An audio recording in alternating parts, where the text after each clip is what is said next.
Okay, we're at part 3 of the North American drug war. By the way, if you want more information on this, in my first book, Accidental Superpower, the chapter that I considered the darkest wasn't the one on the coming breakup of the European Union or the wars that would happen in China.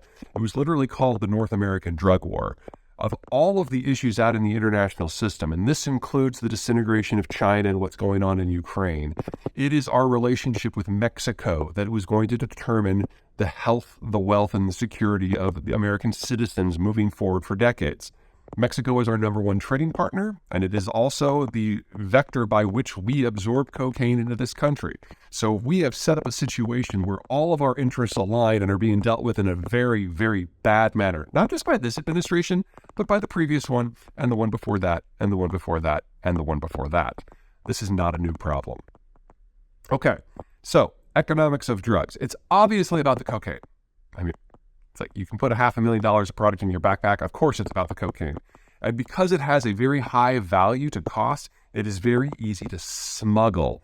And so it doesn't really matter if you have a wall, because somebody with a backpack will just hop it and make themselves very, very wealthy very, very quickly. But once you get cocaine, you then are left with a big fistful of cash, and you can't exactly put it in the local credit union.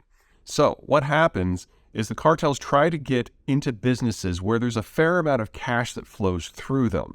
So agricultural harvesting or processing are relatively popular, as are things like real estate and rental properties. They're big fans of bars.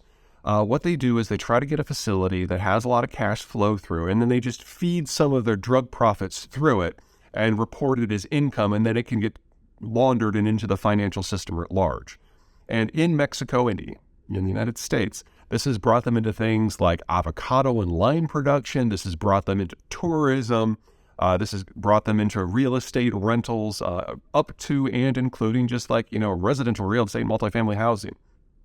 The more you do this in a community, the more you start distorting the local economic environment. And that means you have to put another layer into it, and you have to get into the political elite. And that means going into universities, going into institutions, going to the local government and buying them off so that the tax man doesn't look too close at the books. And this is how you kind of hollow out systems from the inside. And this is one of the things that Sinaloa under El Chapo started to do in places like rural Texas, because it allowed him to get a foothold north of the border. South of the border, there is not a city in which this has not happened to some degree, but it's really, really popular in agricultural regions and places where tourism is really strong, like in the Yucatan Peninsula or in Cabo. Now, once a cartel reaches a certain point, they have enough resources, they can reach up and down the supply chain. If you go north into the United States, you go out and you start interfacing with the drug infrastructure for distribution, and that takes you head-to-head with a lot of the gangs that you either co-opt or kill. If you go the other direction, you go up into Colombia and Bolivia and Ecuador, and you wipe out the local organized crime groups that do the first step smuggling, and you start interfacing with the producers of the stuff itself, and you start establishing a paramilitary presence in places like Colombia and Peru and Bolivia. In this case, the Sinaloa has far been the most successful at doing all of that. So we've got a transnational network that spans a half a dozen to a dozen countries in order to bring us our cocaine. And again, the solution here is very, very simple. Don't do cocaine.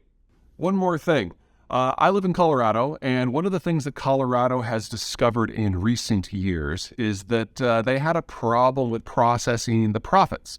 So it used to be that in Colorado, you would basically have a giant walk-in safe because you couldn't put your money in the bank, you couldn't put it in a credit union, which meant that everybody had all this cash lying around, and these dispensaries were paying for everything in cash.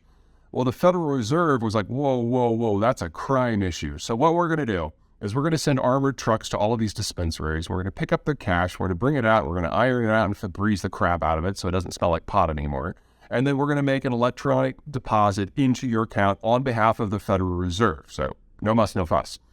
Well, the Sinaloa hears about this and like, whoa. Let me get this straight. The U.S. Federal Reserve is now in the business of laundering drug money. Sign us up.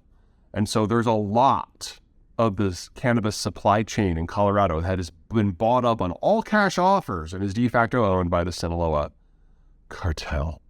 So no easy fixes aside from don't do cocaine.